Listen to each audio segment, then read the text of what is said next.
Hi dears, welcome back. അപ്പോൾ ഇന്നും ഞാൻ വന്നിരിക്കുന്നത് നമുക്കൊക്കെ ഒരുപാട് പ്രയോജനകരമായിട്ടുള്ള നല്ലൊരു വീഡിയോ ആയിട്ടാണ് കേട്ടോ. ഇനി പത്തിരി ഉണ്ടാക്കാൻ വേണ്ടിയിട്ട് കുഴയ്ക്കുകയും വേണ്ട, പരത്തേം വേണ്ട, നിമിഷ നേരം കൊണ്ട് തന്നെ 50 പത്തിരി വരെയും നല്ല സോഫ്റ്റ് ആയിട്ട് തന്നെ ഉണ്ടാക്കിയെടുക്കാൻ വേണ്ടിയിട്ട് സാധിക്കും. തുടക്കക്കാരാണെങ്കിലും ഈ ഒരു രീതിയിലാണ് പത്തിരി ഉണ്ടാക്കുന്നതെങ്കിൽ വളരെ എളുപ്പത്തിൽ തന്നെ നല്ല സോഫ്റ്റ് പത്തിരി നിങ്ങൾക്കും ഉണ്ടാക്കിയെടുക്കാൻ വേണ്ടിയിട്ട് സാധിക്കും. അപ്പോൾ എല്ലാവരും വീഡിയോ ഒന്ന് ഫുള്ളായിട്ട് സ്കിപ്പ് ചെയ്യാണ്ട് കാണുക. വീഡിയോ ഇഷ്ടപ്പെടുകയാണെങ്കിൽ മറക്കാണ്ടൊന്ന് ലൈക്ക് ചെയ്യുക കേട്ടോ. അപ്പം നമുക്ക് സമയം കളയാണ്ട് നേരെ വീഡിയോയിലേക്ക് പോവാം.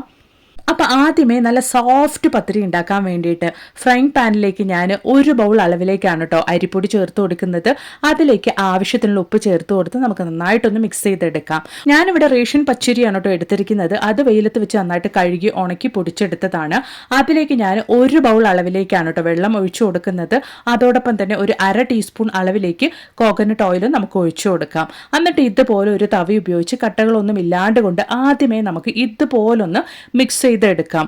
കൈ തൊടാണ്ട് കൊണ്ട് എല്ലാവർക്കും ഉള്ള ഒരു പ്രശ്നമാണ് ചൂടോടുകൂടി വാട്ടി കുഴച്ചെടുക്കുക എന്നുള്ളത് വളരെ ബുദ്ധിമുട്ടുള്ള ഒരു കാര്യമാണ്. ഈ ഒരു രീതിയിലാണ് നിങ്ങൾ പത്തിരിക്ക് വാട്ടിയെടുക്കുന്നതെങ്കിൽ വളരെ എളുപ്പത്തിൽ തന്നെ കൈ തൊടാണ്ട് കൊണ്ട് നല്ല സോഫ്റ്റ് ആയിട്ടുള്ള പത്തിരിക്ക് വേണ്ടിയിട്ട് നമുക്ക് കുഴച്ചെടുക്കാൻ വേണ്ടിയിട്ട് സാധിക്കും. നമ്മൾ റെഡിയാക്കി എടുത്ത ആ ഒരു പത്തിരിപ്പൊടി കലക്കിയെടുത്ത ആ ഒരു വെള്ളം നമ്മൾ കൈ തൊടാണ്ട് കൊണ്ട് ഇതുപോലെ അടുപ്പിൽ വെച്ചിട്ട് നന്നായിട്ടൊന്ന് മിക്സ് ചെയ്തെടുക്കണം. ജസ്റ്റ് നമുക്ക് ആദ്യം ഒന്ന് തിള വരുന്ന സമയത്ത് ലോ ഫ്ലെയിമിൽ ഇട്ടിട്ട് വേണം കേട്ടോ നമ്മൾ ഇതുപോലെ ഒന്ന് മിക്സ് ചെയ്തെടുക്കാൻ വേണ്ടിയിട്ട്.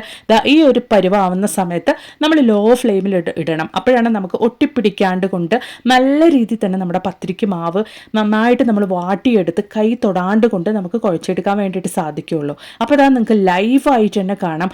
ഇതുപോലെ ലോ ഫ്ലെയിമിൽ ഇട്ടിട്ട് നമുക്ക് ഇതുപോലെ ഒന്ന് കുഴച്ചെടുക്കാം. കൈ തൊടാണ്ട് കൊണ്ട് നല്ല സോഫ്റ്റ് ആയിട്ടുള്ള പത്തിരികളും നമുക്ക് ഉണ്ടാക്കിയെടുക്കാൻ വേണ്ടിയിട്ട് സാധിക്കും. അപ്പോൾ ഇതാ പത്തിരിക്കുള്ള മാവ് ഇവിടെ നമുക്ക് സെറ്റായി കിട്ടിയിട്ടുണ്ട് കേട്ടോ. അപ്പോൾ ഇതാ നമ്മുടെ പത്തിരിക്കുള്ള മാവ് കുഴച്ചെടുത്തിട്ടുണ്ട്. അത് ചൂടാറാൻ വേണ്ടിയിട്ട് നമുക്ക് ഇതുപോലൊരു പാത്രത്തിലേക്കൊന്ന് മാറ്റിയെടുക്കാം. പത്തിരിക്കുള്ള മാവ് നല്ല പെർഫെക്റ്റ് ആയിട്ട് തന്നെ നമുക്ക് റെഡിയായി കിട്ടിയിട്ടുണ്ട്. നല്ല സോഫ്റ്റ് ആയിട്ടുണ്ട് കേട്ടോ നമ്മുടെ മാവ്. ഇനി ഇതൊന്ന് ആറാൻ വേണ്ടിയിട്ട് നമുക്ക് ജസ്റ്റ് ഒന്ന് ഒരു 10 മിനിറ്റ് സമയത്തേക്കൊന്ന് ഇതുപോലൊന്ന് ക്ലോസ് ചെയ്ത് മാറ്റി വെക്കാം. അപ്പോൾ ഇതാ 10 മിനിറ്റ് സമയം കഴിഞ്ഞിട്ടുണ്ട്. നമ്മുടെ പത്തിരിക്ക് വേണ്ടിയിട്ടുള്ള മാവ് ഇവിടെ സെറ്റായി വന്നിട്ടുണ്ട്. ഇനി പത്തിരിക്ക് വേണ്ടിയിട്ടുള്ള ബോൾസ് നമുക്ക് ഇതുപോലെ കയ്യിൽ കുറച്ച് എണ്ണയോ വെള്ളമോ ആക്കിയതിന് ശേഷം നമുക്ക് കുട്ടി കുട്ടി ബോൾസ് ആയിട്ട് നമുക്ക് ഇതുപോലെ ഒന്ന് റെഡിയാക്കി എടുക്കാം. വളരെ എളുപ്പത്തിൽ തന്നെ കയ്യിൽ ഒട്ടിപ്പിടിക്കാണ്ട് കൊണ്ട് നിങ്ങൾക്ക് ലൈവായിട്ട് കാണാം. നല്ല പെർഫെക്റ്റ് ആയിട്ട് തന്നെ നമുക്ക് നമ്മുടെ പത്തിരിക്ക് വേണ്ടിയിട്ടുള്ള ബോൾസ് നമുക്ക് ഇതുപോലെ പിടിച്ചെടുക്കാൻ വേണ്ടിയിട്ട് സാധിക്കുന്നുണ്ട്. അപ്പോൾ ഇതാ പത്തിരിക്ക് വേണ്ടിയിട്ടുള്ള ബോൾസൊക്കെ ഞാനിവിടെ റെഡിയാക്കി വെച്ചിട്ടുണ്ട്. ഇനി നമുക്ക് ഇതൊന്ന് പരത്തിയെടുക്കാം. നമ്മുടെ പത്തിരി നമ്മളിവിടെ ഈസി ആയിട്ട് ഒറ്റയടിക്ക് പരത്തിയെടുക്കാൻ വേണ്ടിയിട്ട് ഇതുപോലുള്ള പ്ലാസ്റ്റിക് കവറുകളാണ് കേട്ടോ എടുത്തിരിക്കുന്നത്. ഈ രീതിയിലാണ് നമ്മൾ പത്തിരി പരത്തുന്നതെങ്കിൽ നിമിഷ നേരം കൊണ്ട് തന്നെ പത്തിരി പരത്തുന്ന ജോലി നമുക്ക് ഇല്ലാണ്ടാക്കാൻ വേണ്ടിയിട്ട് സാധിക്കും. അത് മാത്രമല്ല ഈ ഒരു നോമ്പിന് ഈ രീതിയിലാണ് നമ്മൾ പത്തിരിക്ക് പരത്തുന്നതെങ്കിൽ വളരെ എളുപ്പത്തിൽ തന്നെ പത്തിരി ഉണ്ടാക്കുന്ന പണിയും നമുക്ക് തീരും. അപ്പോൾ ഇതാ അതിന് വേണ്ടിയിട്ട് ഞാനിവിടെ കവറിലേക്ക് കുറച്ച് ഓയിൽ ഒന്ന് സ്പ്രെഡ് ചെയ്ത് കൊടുക്കുന്നുണ്ട്. നമുക്ക് മിനിമം ഒറ്റയടിക്ക് നമുക്കൊരു 7 പത്തിരി അല്ലെങ്കിൽ മിനിമം പറ്റുന്നവരാണെങ്കിൽ ഒരു 10 പത്തിരിയെങ്കിലും നമുക്ക് അത്രയും കവർ നിരത്തി വെച്ച് കറക്റ്റായിട്ട് ഉണ്ടാക്കാൻ വേണ്ടിയിട്ട് സാധിക്കും.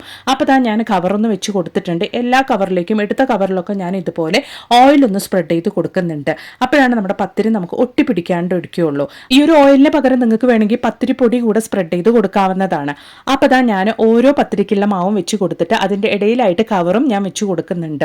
ഇതുപോലെ ലൈവായിട്ട് തന്നെ നിങ്ങൾക്ക് അത് കാണാൻ വേണ്ടിയിട്ട് സാധിക്കും. അപ്പം ഞാനിവിടെ ഒറ്റയടിക്ക് 5 പത്തിരിയാണ് കേട്ടോ. അപ്പോൾ നിങ്ങൾക്ക് നല്ല പെർഫെക്റ്റ് ആയിട്ട് പരത്തി കാണിക്കുന്നത്. നമ്മൾ വെക്കുന്ന സമയത്ത് ഇതുപോലെ ഒരേ ലെവലിൽ തന്നെ നമ്മൾ വെച്ച് കൊടുക്കണം. ഇതുപോലെ അതിനുശേഷം നമുക്ക് ഒരു പ്ലേറ്റ് ഉപയോഗിച്ചിട്ട് ഇതുപോലെ ഒന്ന് തിരിച്ചു കൊടുത്താൽ മതിയാകും.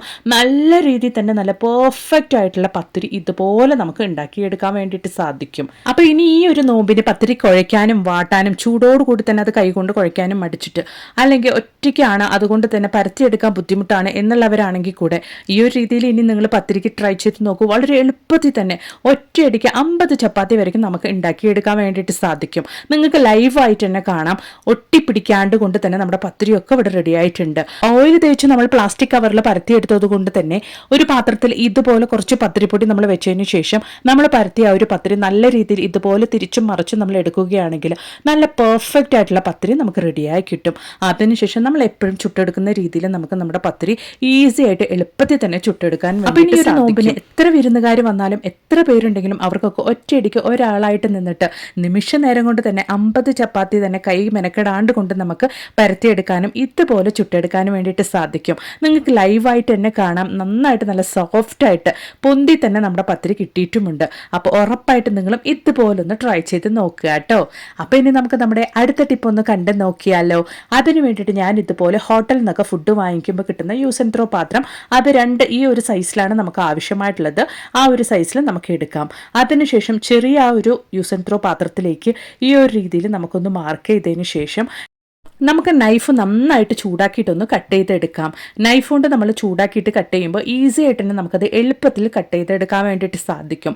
നൈഫ് ചൂടായിട്ടിരിക്കുന്നതുകൊണ്ട് തന്നെ നിങ്ങളത് കട്ട് ചെയ്തെടുക്കുമ്പോൾ വളരെ കെയർഫുൾ ആയിട്ട് തന്നെ കയ്യിൽ കൊള്ളാണ്ട് കൊണ്ട് കട്ട് ചെയ്തെടുക്കാൻ വേണ്ടിയിട്ട് നോക്കുക. അപ്പോൾ ഇതാ ഈ ഒരു രീതിയിൽ ഞാൻ ആ ഒരു പ്ലാസ്റ്റിക് പാത്രം കട്ട് ചെയ്തെടുത്തിട്ടുണ്ട്. വളരെ യൂസ്ഫുൾ ആയിട്ടുള്ള ഒരു കിഡിലൻ ഓർഗനൈസറാണ് കേട്ടോ നമ്മളിവിടെ റെഡിയാക്കാൻ വേണ്ടിയിട്ട് പോകുന്നത്.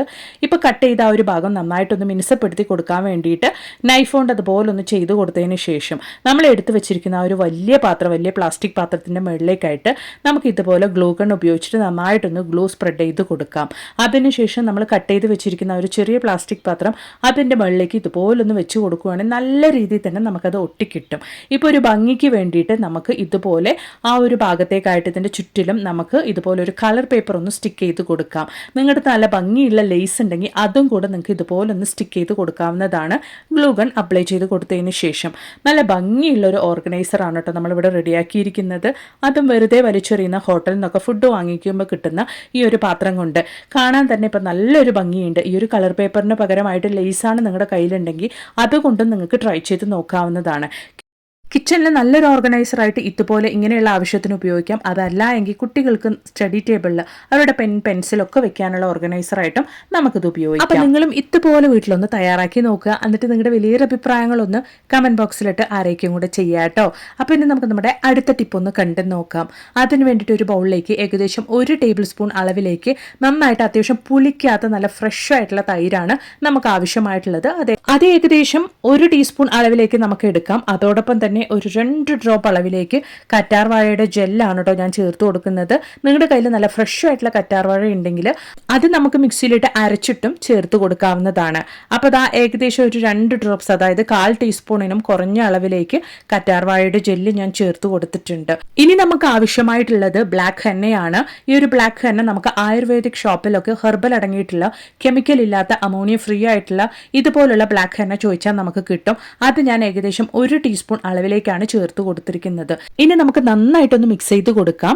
അതിനുശേഷം നമുക്ക് റെസ്റ്റ് ചെയ്യാനൊന്നും വെക്കേണ്ട ആവശ്യമില്ല. ഡയറക്റ്റ് ആയിട്ട് നമ്മുടെ മുടിയിലേക്ക് നമുക്ക് അപ്ലൈ ചെയ്ത് കൊടുക്കാവുന്നതാണ്. ഈ ഒരു രീതിയിലാണ് നമ്മൾ ഹെയർ ഡേ അപ്ലൈ ചെയ്യുന്നതെങ്കിൽ മുടി ഡ്രൈ ആവുന്ന പ്രശ്നം ഉണ്ടാവില്ല, തലയിൽ താരൻ ഉണ്ടാവില്ല, മുടി പൊഴിഞ്ഞു പോകുന്ന പ്രശ്നവും ഉണ്ടാവില്ല. മറിച്ച് നമ്മുടെ മുടി വേരിൽ നിന്നും നല്ല രീതിയിൽ കറുപ്പാവാനും ആ ഒരു കറുപ്പ് നിറം ഒരുപാട് ദിവസത്തേക്ക് നിൽക്കാനും ഹെൽപ്ഫുൾ ആകും. മാത്രമല്ല എങ്ങനെ നമ്മൾ ഡൈ ഉണ്ടാക്കിയാലും എങ്ങനത്തെ പ്രോഡക്റ്റ് ആണെങ്കിലും ഒരുപാട് പേർക്ക് അത് സെറ്റ് ആകണം എന്നുള്ളതില്ല. കടയിൽ നിന്നും കണ്ട കെമിക്കൽസ് ഒക്കെ നിങ്ങൾ വാങ്ങി ഡയറക്റ്റ് ആയിട്ട് ഉപയോഗിക്കുന്നതിന് പകരമായിട്ട് ഈ ഒരു രീതിയിൽ ഹെയർ ഡേ നിങ്ങൾ ചെയ്തിട്ട് നിങ്ങളുടെ മുടിയിൽ അപ്ലൈ ചെയ്യുകയാണെങ്കിൽ ഒരുപാട് പേർക്ക് അലർജി പ്രശ്നമൊന്നും ഇല്ലാണ്ട് കൊണ്ട് തന്നെ മുടി നല്ല രീതിയിൽ കറുപ്പിക്കാൻ വേണ്ടിയിട്ട് സഹായിക്കും. അപ്പോൾ ഉറപ്പായിട്ടും ഇനി നിങ്ങൾ ഡൈ ചെയ്യുന്ന സമയത്ത് ഇതുപോലൊന്ന് തയ്യാറാക്കി നോക്കുക. എന്നിട്ട് ചെറിയ രീതിയിലൊന്ന് ടെസ്റ്റ് ചെയ്തിട്ട് അത് നിങ്ങളുടെ മുടിയിൽ സെറ്റ് ആവുന്നുണ്ടോ എന്ന് നോക്കിയതിന് ശേഷം മുഴുവനായിട്ടും ഒന്ന് അപ്ലൈ ചെയ്ത് നോക്കുക. നല്ല രീതിയിൽ തന്നെ ഒരു വ്യത്യാസം നിങ്ങൾക്ക് കാണാൻ വേണ്ടിയിട്ട് സാധിക്കും. മാത്രമല്ല താരൻ്റെ മുടി കൊഴിച്ചിലും ഒന്നും ഇല്ലാണ്ട് കൊണ്ട് ക്രമേണ നിങ്ങളുടെ മുടി ഗ്രാജുവൽ ആയിട്ട് തന്നെ നല്ല രീതിയിൽ കറുപ്പാവുന്നതെന്ന് നിങ്ങൾക്ക് കാണാൻ വേണ്ടിയിട്ട് സാധിക്കും. പിന്നീട് 80 അല്ല 85 വയസ്സായാലും ഒരു നരച്ച മുടി പോലും തലയിൽ ഉണ്ടാവുകയില്ല. അപ്പോൾ ഉറപ്പായിട്ട് നിങ്ങളും ഇതുപോലൊന്ന് തയ്യാറാക്കി ട്രൈ ചെയ്ത് നോക്കുക. എന്നിട്ട് നിങ്ങളുടെ വലിയൊരു അഭിപ്രായങ്ങളൊന്ന് കമൻറ്റ് ബോക്സിലിട്ട് അറിയിക്കും കൂടി ചെയ്യുക കേട്ടോ. മാത്രമല്ല നല്ല കുറേ വീഡിയോസ് ഞാൻ എൻ്റെ ചാനൽ ഉൾപ്പെടുത്തിയിട്ടുണ്ട്. നിങ്ങൾ അതും കൂടെ ഒന്ന് കയറി ചെക്ക് ചെയ്ത് നോക്കുക. ഇഷ്ടപ്പെടുകയാണെങ്കിൽ മറക്കാണ്ടൊന്ന് ലൈക്ക് ചെയ്യുക. അതോടൊപ്പം തന്നെ നിങ്ങളുടെ ഫ്രണ്ട്സ് ആൻഡ് ഫാമിലി കൂടെ ഒന്ന് ഷെയർ ചെയ്ത് സപ്പോർട്ട് ചെയ്യുക കേട്ടോ. അപ്പോൾ ഇനി ഒരു പുതിയ വീഡിയോ ആയിട്ട് നിങ്ങളുടെ അടുത്തേക്ക് വരുന്നത് വരയ്ക്കും എല്ലാവർക്കും ബൈ.